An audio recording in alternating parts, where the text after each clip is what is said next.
These are two things in it. So we will first discuss how to develop a basic applet, and then we will discuss how to use control loops in applet. Control loops means for loop, while loop, and all these things. Okay, in a applet you can utilize it or use it. Right. So first of all, this is a theory discussion. Okay, what do you mean by applet? What are the benefits of applet?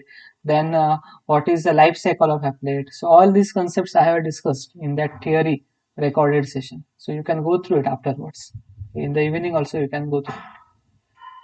And all these things are discussed, already discussing it. What is the hierarchy, where applet is present, and the super class of applet is again object class.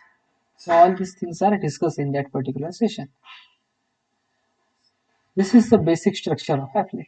When you're writing a simple program based on applet, okay, you have to import two packages. The first package is AWT package and second one is applet package. So AWT package, java.awt, AWT package contains graphics class, which is very important class. And applet package contains applet class. Okay, and this is also very important to create any basic applet. There is a difference between Java application and Java applet. When you are writing a Java application, it means that you are writing your source code and you are getting the output on a console window. Console window means black window. आपके screen पर जो black window रहती है वहां पर आपका output आता है.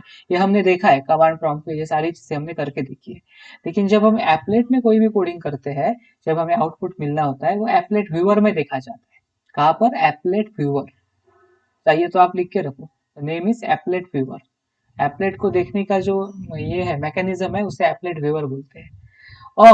और एक ऑप्शन अवेलेबल है, एप्लेट का जो आउटपुट मिलने वाला है वो आप ब्राउजर में भी देख सकते हो. Web browser. Web browser can be internet explorer, it can B Google Chrome, it can B Mozilla Firefox और एनी अदर ब्राउजर.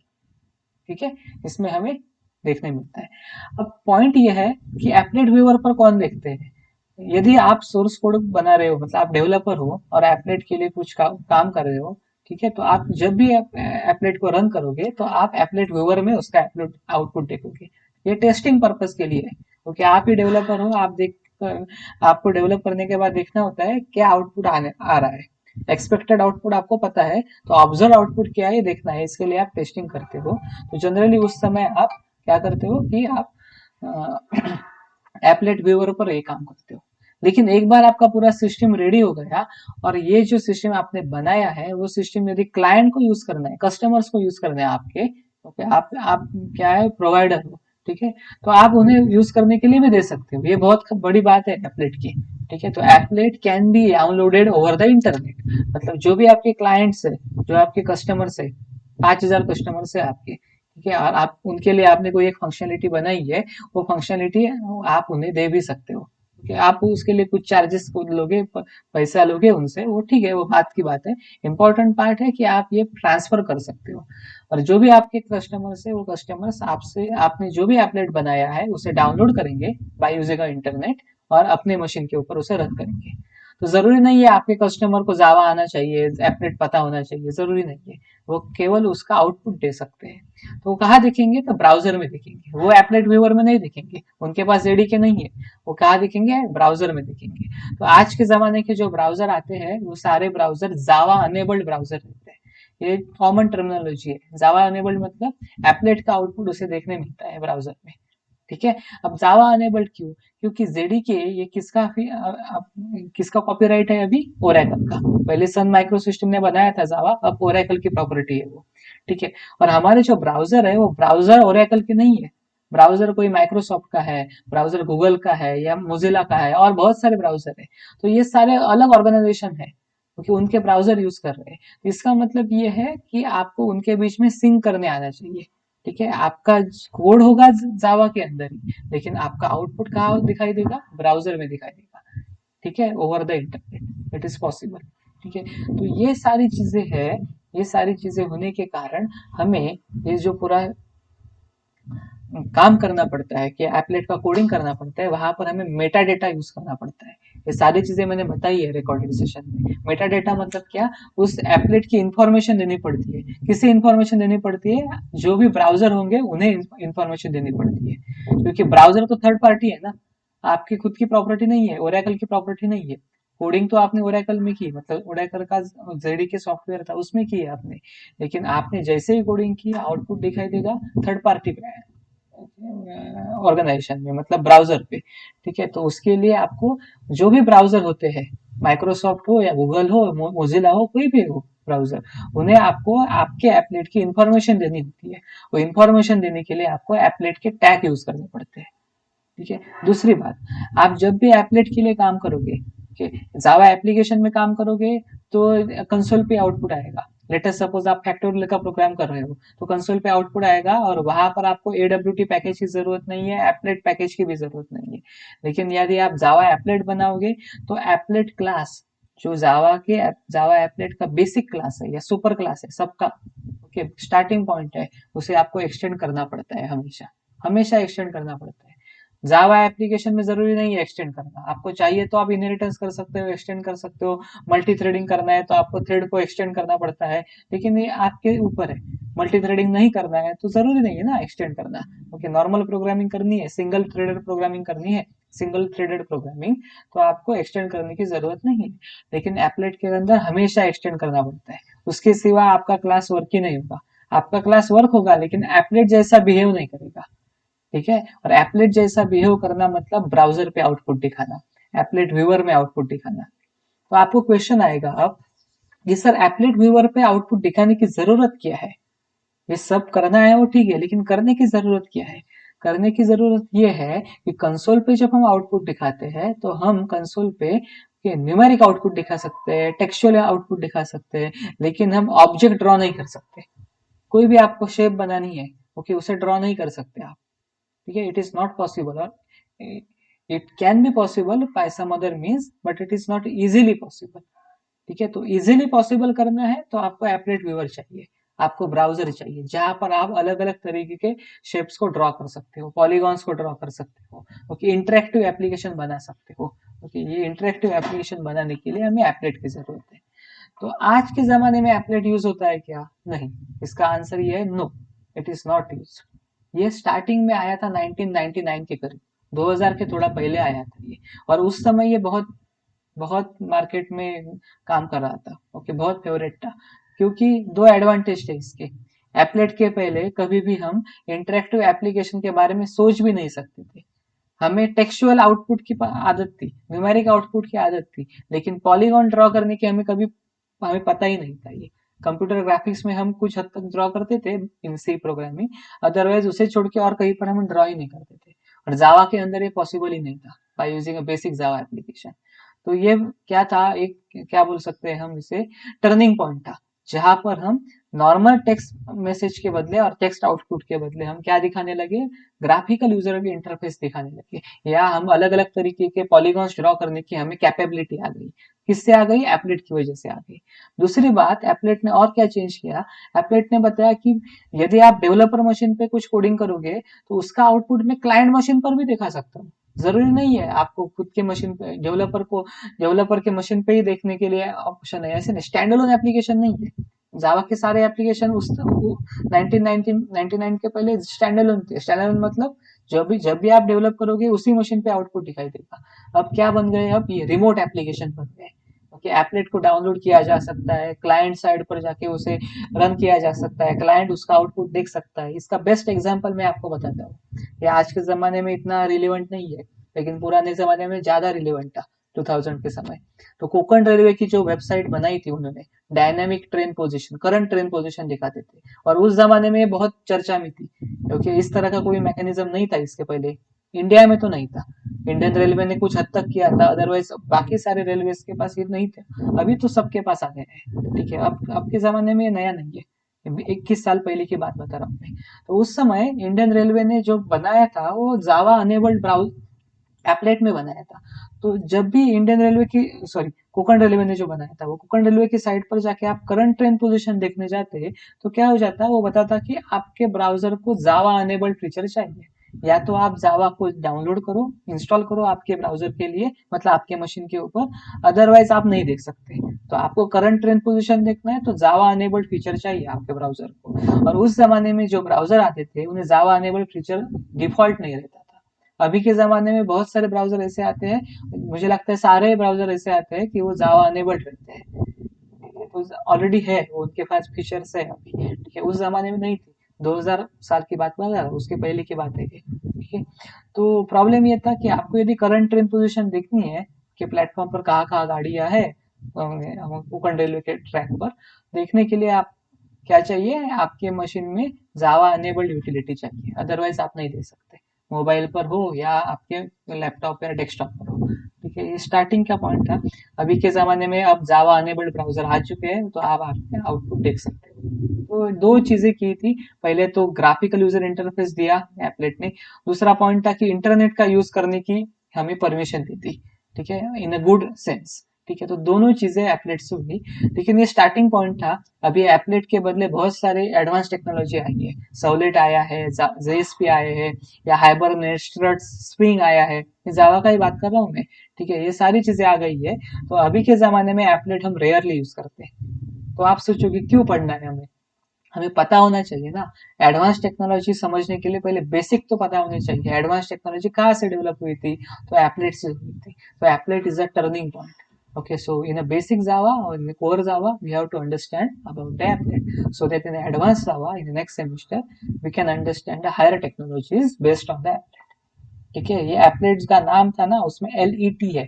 लेट का मतलब होता है स्क्रिप्टिंग लैंग्वेज, कोई भी स्क्रिप्टिंग लैंग्वेज हो उसे LET लिखने की आदत है। तो एप्लेट के बदले बाद में सर्वलेट आया, तो सर्व APP की जगह पर SERV किया, लेकिन LET वैसे, ठीक है। बीच में मिडलेट भी आया था, MIDLET, मिडलेट। ये मिडलेट जनरली मोबाइल एप्लीकेशन के लिए यूज करते थे, मतलब मोबाइल डिवाइस के लिए प्रोग्रामिंग करने के लिए। लेकिन अभी के जमाने में मिडलेट भी नहीं यूज करते, क्योंकि मिडलेट के बदले अब एंड्रॉइड आ गया है अभी, ठीक है। तो एक जमाना ऐसे था, मैं डिग्री को जब पढ़ाता था तो मैंने मिडलेट भी पढ़ाया था, उस जो था उस करिकुलम में मुंबई यूनिवर्सिटी के मिडलेट भी था। तो मिडलेट मैंने पढ़ाया था, लेकिन अभी के जमाने एब्सोल्यूट है, मिडलेट कोई यूज करता ही नहीं है। तो एप्लेट, मिडलेट, सर्वलेट, ऐसी हायरार्की थी एडवांस वर्जन की, ठीक है। तो हम हमारे कंसेप्ट से नहीं दूर जाएंगे, ओके, बहुत, ओके, नहीं तो क्या होता है, हमारा जो डिस्कशन है वो दूर रह जाता है, ठीक है। तो इम्पोर्टेंट क्या है, ये एप्लेट ने टर्निंग पॉइंट किया है, एप्लेट ने, और सारा मतलब एक नजरिया चेंज कर लिया, एंगल चेंज कर लिया, ओके, प्रोग्रामिंग में। सो एप्लीकेशन और एप्लेट में ये डिफरेंस है, ये डिफरेंस भी मैंने एक्सप्लेन की है रिकॉर्डेड सेशन में, तो आप और देख लेना अच्छी तरह से, ठीक है। क्या करना है, जब भी आपको कोई भी एप्लेट बनाना होगा तो एक्सटेंड करना है एप्लेट क्लास को, और ये दोनों पैकेज को इंपोर्ट करना है। तो एप्लेट पैकेज क्यों इंपोर्ट करेंगे आप, क्योंकि एप्लेट क्लास एप्लेट पैकेज में ही है, ये पैकेज का नाम है और ये क्लास का नाम है। डिफरेंसेस है, देखो, पैकेज का नाम लोअर केस कैरेक्टर से, क्लास का नाम अपर केस कैरेक्टर से, और एप्लेट के बाद डॉट स्टार दिया है, मतलब एप्लेट पैकेज में जितने क्लास है सारे अवेलेबल होंगे, ओके, उसमें एप्लेट भी क्लास आता है, वो भी अवेलेबल हो जाएगा। और AWT पैकेज को इंपोर्ट क्यों किया हमने, क्योंकि ग्राफिक्स क्लास यूज करते हैं। AWT में वैसे तो बहुत सारे क्लास है, स्टार का मतलब सारे क्लास, लेकिन उस हमें प्रोमिनेंटली कौन सा यूज करते हैं, graphics class. Normal Java application में मेन मेथड रहती है, एप्लेट के अंदर पेंट मेथड मेन की तरह काम करती है, यहाँ पर मेन मेथड नहीं रहती। नॉर्मल जावा एप्लीकेशन में जो मेन मेथड होती है वहां पर स्ट्रिंग क्लास का हमें एरे देना पड़ता है as a parameter. Paint method के लिए ग्राफिक्स क्लास का रेफरेंस एज ए पैरामीटर देना होता है। So these are the differences between main method and paint method. Okay, so paint works like a main method only in case of applet. और बाद में क्या किया हमने, एक, ये तो ग्राफिक्स क्लास का रेफरेंस है और ऑब्जेक्ट है, उसका यूज करके हमने ड्रॉ स्ट्रिंग मेथड को कॉल किया। ये ड्रॉ स्ट्रिंग मेथड कौन सी मेथड होगी, नॉन स्टैटिक मेथड, क्योंकि ऑब्जेक्ट यूज कर रहे हैं। और कहाँ प्रेजेंट होगी, जो ऑब्जेक्ट उसे कॉल कर रहा है उस क्लास में, कौन सा इंस्टेंस और कौन सा ऑब्जेक्ट कॉल कर रहा है, ग्राफिक्स क्लास का, मतलब ग्राफिक्स क्लास में रहेगी। कि किसी ने भी पूछा तो आप देख के ही बता सकते हो। First of all, we are calling a drawstring method by using a reference or instance, so drawstring must be a non-static method. Second point is that to call drawstring method we are using an instance of a graphics class, hence drawstring must present in a graphics class. इतना clear cut है, कुछ भी ambiguity नहीं है, okay. तो हमेशा यही करना है, आप जब भी मेथड कॉल करते हो तो पूछने हैं दो क्वेश्चन, कौन सी मेथड है, स्टैटिक है कि नॉन स्टैटिक है। दूसरा क्वेश्चन पूछना है कौन से क्लास में प्रेजेंट है, पता चलेगा रेफरेंस से कॉल कर रहे हो और इंस्टेंस से कॉल कर रहे हो तो इंस्टेंस जिसका बनाया हुआ है उस क्लास की प्रॉपर्टी रहेगी। यदि स्टैटिक मेथड होगी तो क्लास का नाम यूज करेंगे तो भी पता चलेगा कौन से क्लास में प्रेजेंट है। So it is that easy. ठीक है, ड्रॉ स्ट्रिंग क्या करती है, कोई भी एक स्ट्रिंग ड्रॉ करती है हमारे एप्लेट के ऊपर जो आप चाहिए वो उसके हिसाब से। ठीक है, तो ये 10, 100 क्या है, तो 10 है एक्स कोऑर्डिनेट, 100 है वाई कोऑर्डिनेट। ठीक है, आपको पता है ये, फिर भी मैं रिपीट कर रहा हूँ, कंप्यूटर ग्राफिक्स में देखा है कि जब भी हम आउटपुट देखते हैं हमारे कंप्यूटर सिस्टम में तो हमारा ये क्या होता है, पॉजिटिव एक्स होता है और ये हमारा पॉजिटिव वाई होता है। Okay, so in rightward direction positive X, in the downward direction it is positive Y. Okay, ये एक्स है और ये वाई है। तो क्या दिया है, 10 ऑन एक्स एक्सिस, तो एक्स एक्सिस पे 10 डिस्टेंस लेना है तो यहाँ तक गए हम, और वाई एक्सिस पे 100। ओके, तो यहाँ तक गए। ठीक है, ये प्रोपोर्शनल नहीं है, 10 थोड़ा ज्यादा लगता है कि आप लेकिन देख लो प्रोपोर्शनलिटी मैटर नहीं करते, हमें इतना ही दिखाना है कि 10 on X axis, 100 on Y axis. और वहां पर हमने जाके यहाँ स्टार्टिंग पॉइंट से जो भी मैसेज दिया था उसे हमने प्रिंट कर लिया। I think this is very clear to you, output देख के ही पता चलता है। ऐसे मत बोलो सर 10, ये एक्स कोऑर्डिनेट 10 है और वाई कोऑर्डिनेट 100 है, प्रोपोर्शनेट नहीं है। प्रोपोर्शनेट है ऐसे मान के चलो, ठीक है, क्योंकि आउटपुट दिखाने के लिए इतनी विंडो है। ठीक है,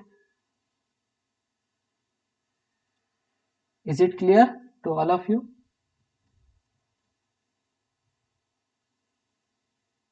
एनी डाउट? बाकी लोग बताओ, दीपिका छोड़ के, रसिका, साक्षी, सई, Harshada, anyone, any doubt is there, then ask me.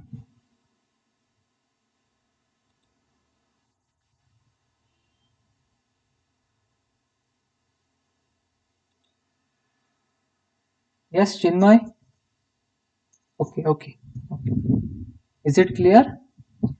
Okay, चलिए आगे चलते हैं। नेक्स्ट है एप्लेट टैग। ये एप्लेट टैग के बारे में मैंने डिस्कस किया है रिकॉर्डेड सेशन में, वो देख लो।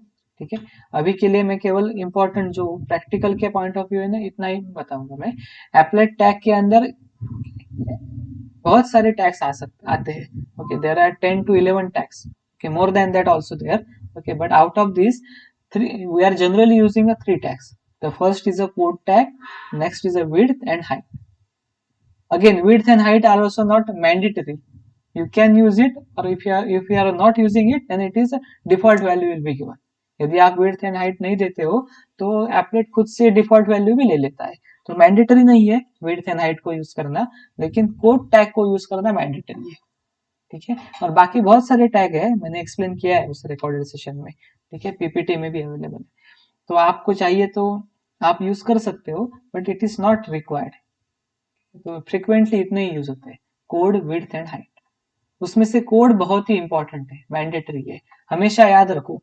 जो भी आपका क्लास होगा, एप्लेट के लिए क्लास बनाओगे, जो भी क्लास का नाम होगा वही आपके फाइल का नाम होगा। एप्लेट को भी स्टोर करना पड़ेगा, नोटपैड पे करेंगे हम तो स्टोर करने के लिए फाइल को नाम देना पड़ेगा।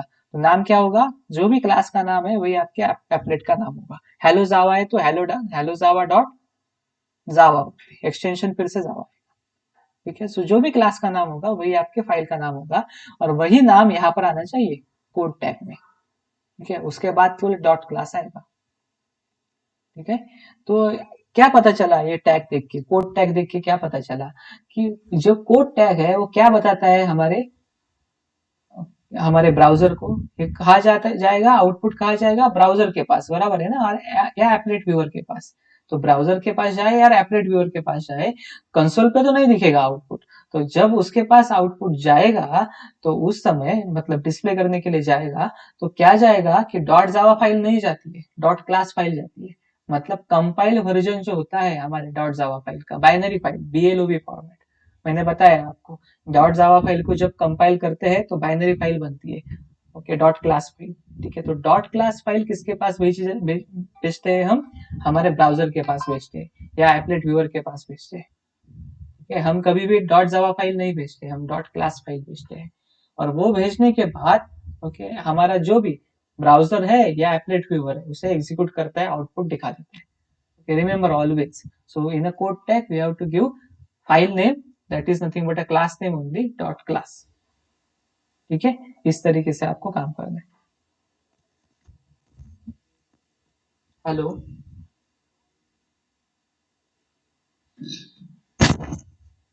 So I think this part is clear to you.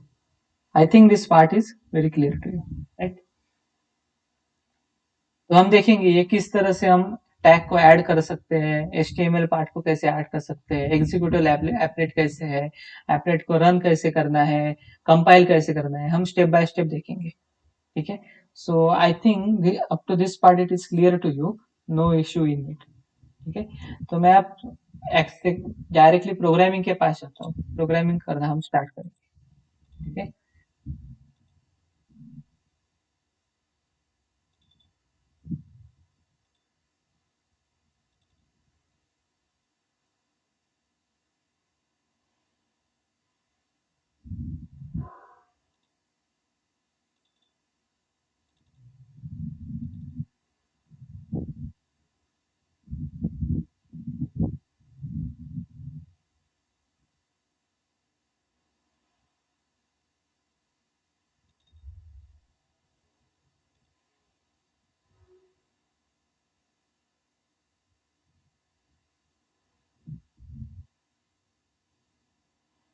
Okay.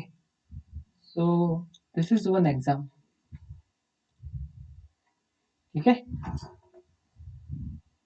मैं शेयर कर रहा हूँ आपके साथ, देख लेना. स्क्रीन को शेयर कर रहा हूँ. ठीक है. I think my screen is visible to you now, right? So here we have imported two packages which is always required. ठीक है.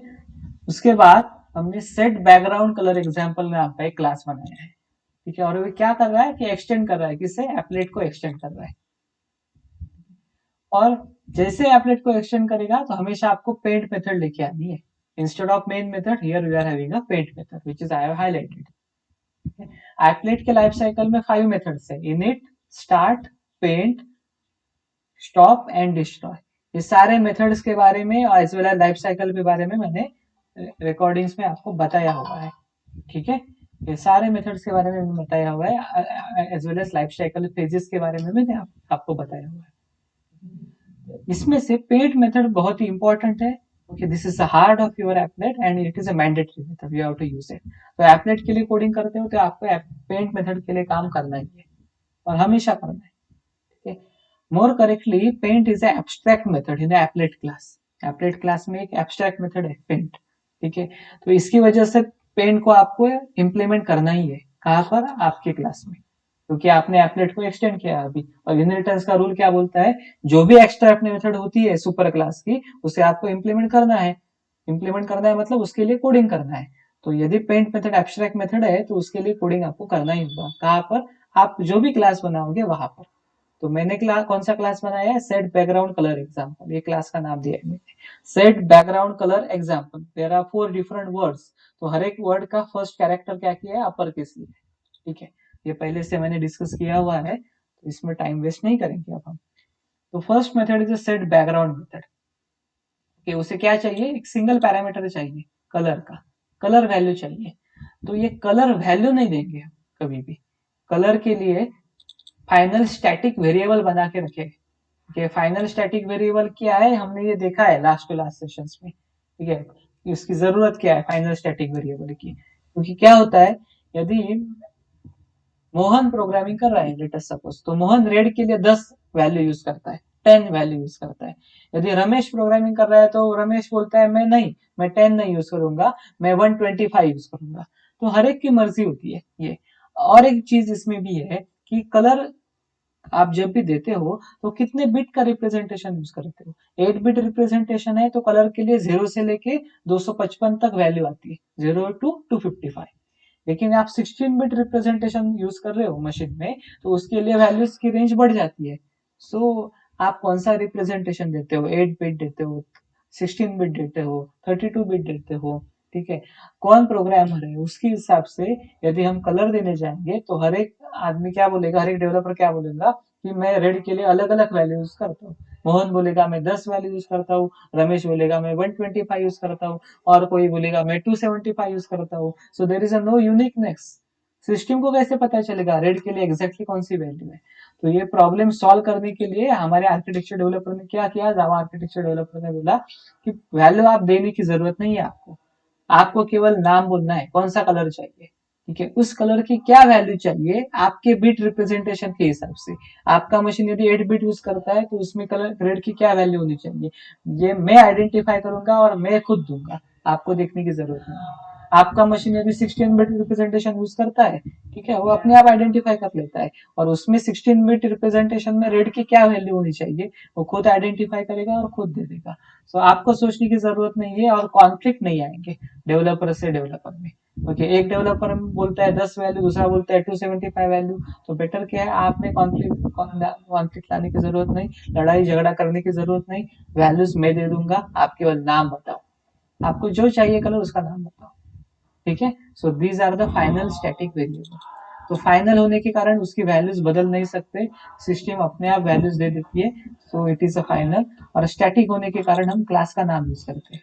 तो रेड यदि आपको वैल्यू देनी है तो रेड वेरिएबल के लिए कॉल करने के लिए आप स्टैटिक होने के कारण, स्टैटिक वेरिएबल है ना तो क्लास नेम यूज करते हैं, ठीक है। ये हमेशा कलर के लिए यही करना है आपको। I think it is clear to you what is the significance of final static variables. Again, red आप अपर केस में लिखो तीनों कैरेक्टर या लोअर केस में लिखो, काम वही करेगा, ठीक है, दोनों की सेम वैल्यू है दोनों वेरिएबल की। तो यहाँ पर रेड को अपर केस में लिख के दिखाया है, और यहाँ पर ब्लू को हमने लोअर केस में लिख के दिखाया है, ठीक है, लेकिन दोनों का काम वही है। ओके, तो आप लोअर केस लिखो या अपर केस लिखो, वो केवल कलर की वैल्यू देंगे और कलर दिखाएंगे, ठीक है। Again this is also final static variable, blue is a final static variable, so to call this variable you are using a class. ठीक है, so first method is set background, background का colour set कर रहे हैं, set colour से क्या कर रहे हैं, ऑब्जेक्ट जो भी ड्रॉ करने वाले हैं उसका कलर सेट कर रहे हैं, ठीक है। तो बैकग्राउंड मतलब पीछे ये बैकग्राउंड विंडो का कलर सेट करते हो। बाद में ब्लू कलर किसके लिए, जो भी ऑब्जेक्ट ड्रॉ करना है उसके लिए, और ऑब्जेक्ट कौन सा है, फील ओवल, एक तो ओवल ड्रॉ करोगे ओवल, ये फील हुआ, फील मतलब ब्लू कलर से फील हो जाएगा क्योंकि आपने सेट किया है कलर, कलर डॉट ब्लू करके। ये फिल ओवर जब ड्रॉ करते हो और ये कॉल कर रहे हो मेथड, तो 4 पैरामीटर दे रहे हो। तो अब यहाँ पर आपको दुविधा होगी, 4 पैरामीटर कैसे, ओवर ड्रॉ करना है, ओवर मतलब सर्कुलर शेप है, सर्कुलर शेप है तो इक्लिप्स होगा, तो इक्लिप्स हिसाब से आपको इक्लिप्स जैसे पैरामीटर देने पड़ेंगे, ये कैसे होगा? तो ये एक नई चीज है, वो आपको समझ लेनी है। There is a concept called as a rectangular grid, ठीक है, ये आपको शायद हुआ है आपके कंप्यूटर ग्राफिक्स में, शायद नहीं मेरे हिसाब से हुआ होगा, ठीक है, rectangular grid. Is it visible what I have written in a notepad? Yes Harshada, is it visible rectangular grid? Sakshi,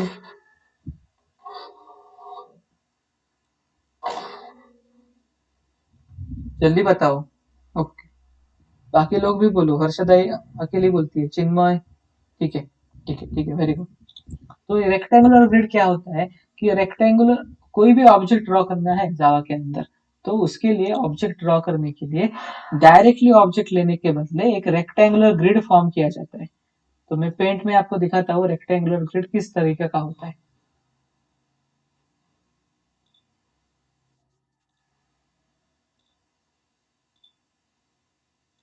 now see here in the paint application you can see it very clearly. अब मैं pencil से draw कर रहा हूँ तो ये rectangle, ये समझ लो मेरी ड्राइंग इतनी अच्छी नहीं है, ठीक है, तो ये रेक्टेंगुलर है, रेक्टेंगल है, ये समझ लो। Okay, are you getting, this is an rectangle. Okay, ये करेक्ट रेक्टेंगल है। ओके, ऊपर नीचे नहीं है, मैं लाइन ड्रॉ करते समय मुझे डिफिकल्टी होती है, मैं पहले ही बताया आपको, ठीक है, इतनी मेरी अच्छी ड्राइंग होती तो मैं आर्टिस्ट बन जाता। ये ऐसे लाइन है,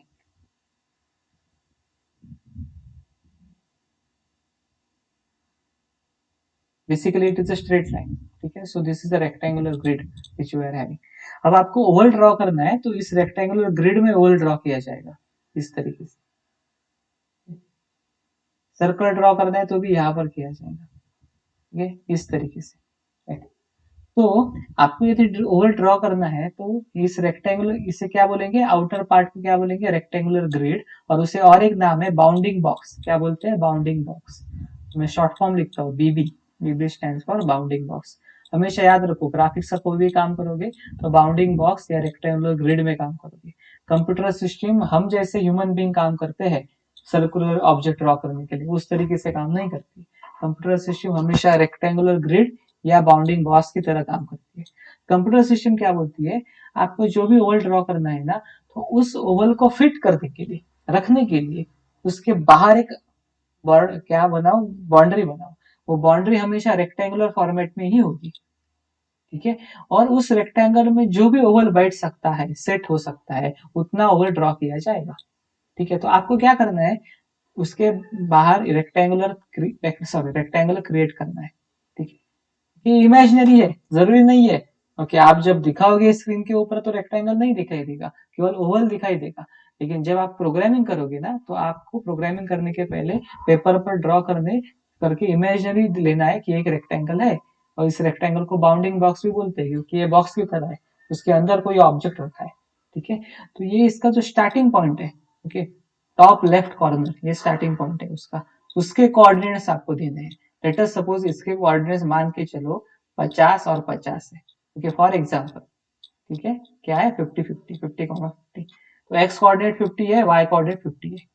उसके आगे आपको क्या करना है, इसकी जो विड्थ है ना, वो विड्थ देनी है। लेट अस सपोज विड्थ है 100, तो वो देनी है।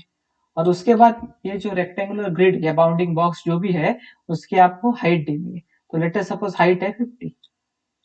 तो आप जब भी इसे ड्रॉ करने की कोशिश करोगे तो आप क्या ड्रॉ करोगे, आप क्या करो, पैरामीटर्स दोगे, स्टार्टिंग पॉइंट का एक्स एंड वाई कोऑर्डिनेट, ठीक है, और उसकी विड्थ एंड हाइट। विड्थ है 100, हाइट है 50, वो दोगे। ये चार पैरामीटर से रेक्टेंगुलर ग्रिड, इमेजिनरी ग्रिड बन जाएगा एक, ओके, बाउंडिंग बॉक्स बनेगा। कंप्यूटर सिस्टम अपने अपने लिए तैयार करेगी, और उसमें जो भी ऑब्जेक्ट फिट होगा उतना ड्रॉ किया जाएगा। अब आप सोचोगे ओवल इस तरीके से नहीं चाहिए, ओवल इस तरीके से चाहिए, ओके, वर्टिकल ओवल चाहिए। होने दो ना, वर्टिकल ओवल है तो उसमें भी रेक्टेंगुलर ग्रिड बनेगा वहां पर, ठीक है। रेक्टेंगुलर ग्रिड उसमें, सॉरी, अंदर नहीं है, बाहर से आएगा। मैंने पहले ही बताया, मेरी ड्राइंग इतनी अच्छी नहीं है, आप समझ लो, ये एक्सटर्नली रेक्टेंगल है। तो ये इसका स्टार्टिंग पॉइंट होगा। इसकी विड्थ होगी कम, 20 होगी लेटेस्ट सपोज, लेकिन हाइट इसकी कितनी होगी, 80।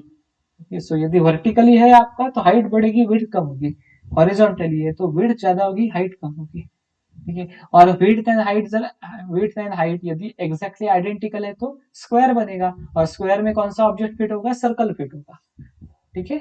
तो ओवल का स्पेसिफिक वर्जन मतलब सर्कल कब बनता है, जब रेक्टेंगल स्क्वायर बन जाता है, तो फिर ओवल हमारा सर्कल बन जाता है।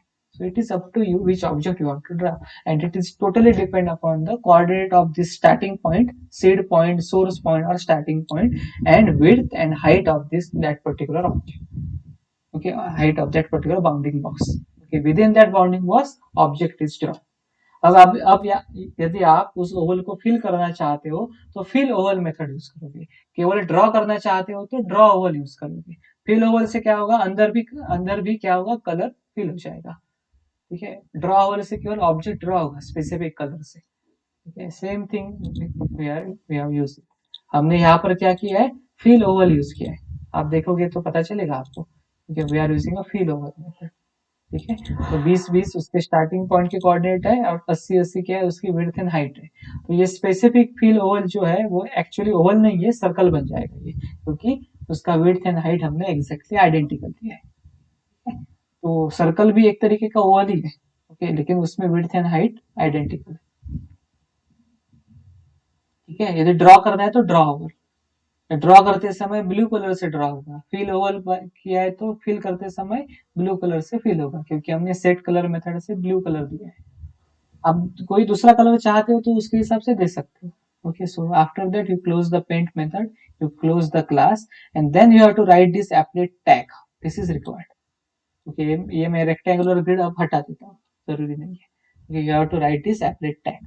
एप्लेट टैग में क्या क्या है, एप्लेट कोड है, जहां पर आपको फाइल का नाम मतलब क्लास का नाम, उसके बाद dot class, width and height देनी है। It is up to you how much width and height you want to give it. Okay, you can give it as per your requirement.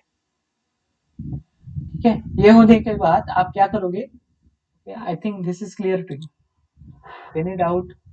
Rasika, Sakshi, anyone? If it is there, just tell me. Otherwise, we'll try to run this code now. Chinmay, Siddesh, can we proceed? Okay, ठीक है. तो मैं command prompt पर जा रहा हूँ.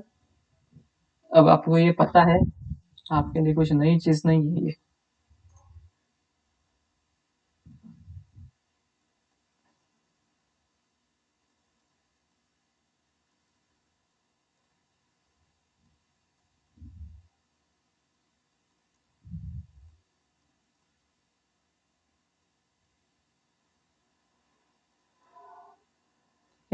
Data web पर जाना है. बहुत दिनों के बाद करने की वजह से मैं भी थोड़ा भूल गया. ठीक है, उसके बाद पाथ देना है आपको. अब मैंने ये प्रोग्राम दूसरी जगह पर किया है, दूसरे लोकेशन पे है, तो उसके हिसाब से मैं पाथ दे रहा हूँ. ठीक है, लास्ट ईयर के जो बैकअप प्रोग्राम थे वहां से लिया है मैंने, तो उसके हिसाब से मैं थोड़ा पाथ चेंज कर रहा हूँ.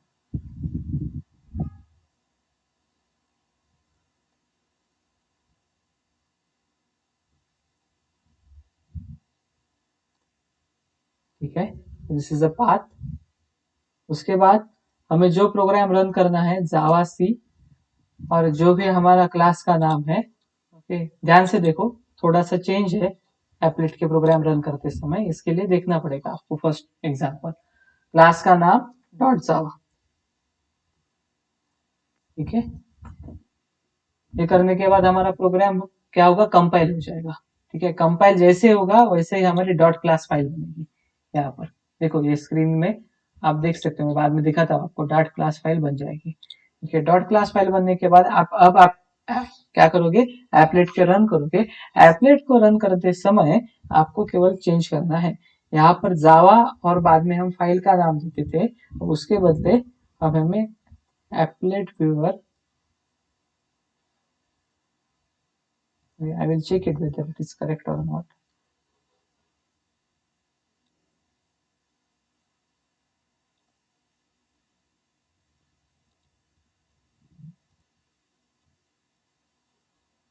Just wait for some time.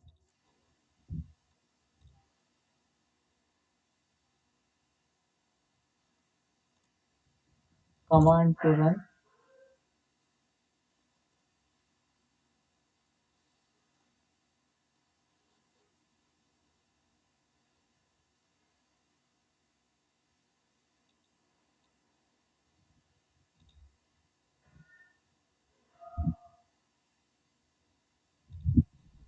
हम चेक करते हैं एक बार कौन सी कमांड है. Applet viewer. ओके,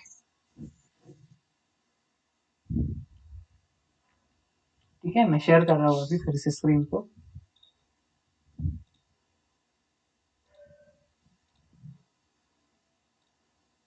मैंने भी ये बहुत दिनों के बाद करने की वजह से कौन सी कमांड है मैं भी थोड़ा भूल गया था. Okay, so command is correct. Applet viewer class name dot जावा देना है.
Just wait for some time.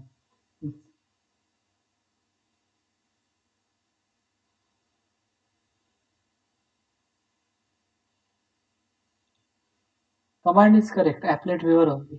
Applet viewer class name dot java. The same command is. There should not be any problem.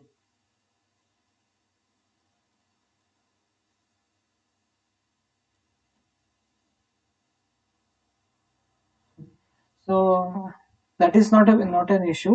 Okay, I will tell you later on how to run this applet. ठीक है, मैं बताता हूँ आपको किस तरीके से करना है. ठीक है, इसमें टाइम वेस्ट नहीं करेंगे हम. आपको अंडरस्टैंड होना बहुत इंपॉर्टेंट है. मैं रन करने के लिए एक वीडियो तैयार करके आपको भेजता हूँ. I will share one video. Okay, how to run the applet and how to get the out. ठीक है, any doubt is there what we have discussed currently? Any issue apart from how to run the applet? So that part I will send you. Regarding any explanation, anything, if it is required, please tell me. Okay, so we will see some more examples, okay, from your lab manual. So I am sharing here the lab manual. We will see it. Okay, what are the problems or questions they have asked. So create two applets by using different ways in Java. ठीक है, तो ये तो हम बनाएंगे. अभी अभी मैंने आपको दिखाया है, तो कोई भी प्रोग्राम आप उसके लिए लिख सकते हो. क्वेश्चन के पास आते हैं. Differentiate between init and start methods. This is explain in my recorded session as well as in the PPT, so we don't waste time on this theory question. Explain the use of start stop method. Again life cycle भी मैंने explain किया है, तो उसमें भी ये सारी है. The method paint belongs to which class. कौन सी क्लास की है पेंट मेथड? बहुत इजी है. कौन बताएगा मुझे पेंट मेथड कौन सी क्लास की है? सिद्धेश, आप बता सकते हो मुझे?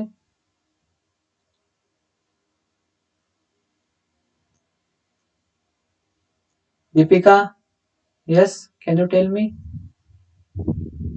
मैंने सारा एक्सप्लेन किया है इसके पहले. From which class the paint method belongs to which class? Perfect. Okay, it is from applet class. इसके लिए तो हम एप्लेट को एक्सटेंड करते हैं. नेक्स्ट एक्सरसाइज के ऊपर जाएंगे. इतना ही है, तो थियरी क्वेश्चन बहुत सिंपल है. Develop basic applet to display welcome to the world of applet.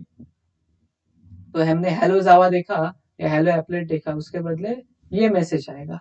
ठीक है, welcome to the world of applet. ठीक है, मैं शेयर करूंगा आपको सोर्स कोड बेसिक एप्लेट का. उसमें आपको चाहिए तो ये स्ट्रिंग डाल दो वहां पर, बाकी सारा कोड आइडेंटिकल होगा.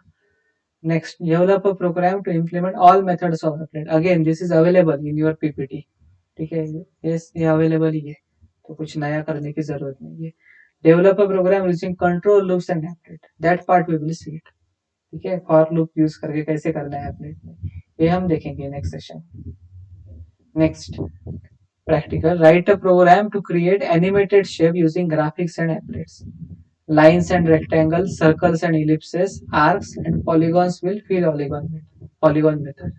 ठीक है, तो हमने अभी अभी एक देखा फिल ओवल मेथड देखी, वैसे ही फिल पॉलीगॉन मेथड से, लाइन से, रेक्टेंगल से, ये सारी चीजें हम एप्लेट के अंदर कर सकते हैं.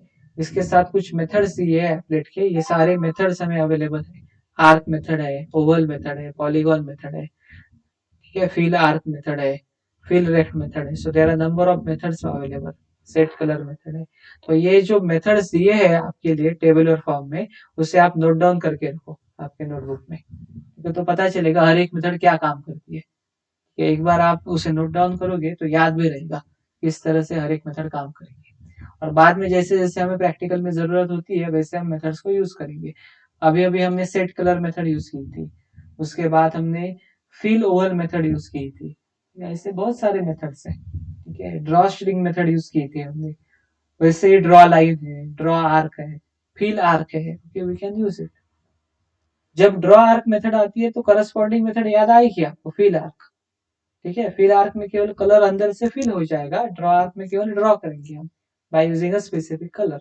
इतना ही डिफरेंस है दो मेथड्स के अंदर. ठीक है, तो एक मेथड याद रखोगे तो उसके साथ दूसरे मेथड अपने आप याद रहेगी, पेयर है वो. ड्रॉ ओवल होगे तो फिल ओवल आएगी, ड्रॉ पॉलीगॉन है तो फिल पॉलीगॉन आएगा, ड्रॉ रेक्ट है तो फिल रेक्ट है, ड्रॉ राउंड रेक्ट है तो फिल राउंड रेक्ट है। ठीक है, केवल ड्रॉ स्ट्रिंग के लिए फिल स्ट्रिंग नहीं है, एंड ड्रॉ लाइन के लिए फिल लाइन नहीं है, तो लाइन को फिल नहीं कर सकते। ठीक है, इतना ही डिफरेंस है। तो बाकी सारे मेथड्स याद रहेंगे, get colour, get font, set colour, set font. So these are the pairs which are available to you। Again here हमें क्या करना है, बेसिक एनिमेटेड शेप्स को दिखाना है। ये भी हम प्रैक्टिकल सेशन में देखते हैं, उसके हिसाब से कंप्लीट कर लेंगे। और क्वेश्चंस, पहले क्वेश्चंस देख लेते हैं और बाद में प्रैक्टिकल का जो रिमेनिंग पार्ट है उस पर जाएंगे। Explain methods required to draw different shapes with different colours. ये एक्सप्लेन आप कर सकते हो। Differentiate between set foreground and set colour methods, ये हम देखेंगे फोरग्राउंड यूज करके, तो पता चलेगा आपको क्या डिफरेंस है foreground colour, set foreground and set colour दोनों के अंदर। And differentiate between एप्लेट्स and application, this is a theory question, it is directly given in your notes. उसके बाद ये आपको कोड को क्या करना है, डिबग करने की कोशिश करनी है। तो हम क्या करेंगे, हम पहले कुछ प्रैक्टिकल्स को अच्छी तरह से करके देखते हैं, और उसके बाद में बाकी सारे क्वेश्चंस के पास चले जाते हैं। So we will take a break of 10 minutes. Okay, and no, instead of taking a break, what we can do is, okay, I will send a recorded session because we are having only 6 students are there currently. Okay, because remaining students may not able to join it. Okay, due to this particular cyclone problem. Okay, so I will send a recorded session for this particular live session, and afterwards I will send you the practicals. ये जो भी question पूछे है ना 28 and 29, ये दो lab manual experiments में, ठीक है, उसके जो प्रैक्टिकल रिलेटेड क्वेश्चंस है या सोर्स कोड चाहिए आपको, ठीक है, वो आपको मैं भेजता हूँ और रन करके भी दिखाता हूँ एप्लेट को। अभी जो प्रॉब्लम आ रही है उससे मैं रन करके दिखाता हूँ। मैं दो जगह पर आपको करके दिखाऊंगा, एक एप्लेट व्यूअर में रन करके दिखाऊंगा और एप्लेट को फिर से ब्राउजर में भी रन करके दिखाऊंगा। दो तरीके हैं, दोनों तरीके से आपको दिखाऊंगा और बाद में आप क्या कर लेना, घर पर प्रैक्टिस कर लेना। ठीक है, तो मैं आज ही सेंड करने की कोशिश करूंगा वो प्रैक्टिकल के रिकॉर्डेड सेशंस, और ये सेशन भी मैं अभी सेंड कर रहा हूँ। So after that you mark your attendance also, okay, without fail. Any doubt is there? Otherwise we will stop. ये जब रिकॉर्ड करते हैं हम गूगल मीट को, तब बहुत ज्यादा मेमोरी लगती है, और एक सेशन में लूंगा तो और भी मेमोरी लगी कंज्यूम होगी, और भी सॉरी डेटा कंज्यूम होगा और बाद में अपलोड होने में दिक्कत आएगी। I will create a recording directly, don't worry. Okay, so then I will stop it here. Thank you all, thank you.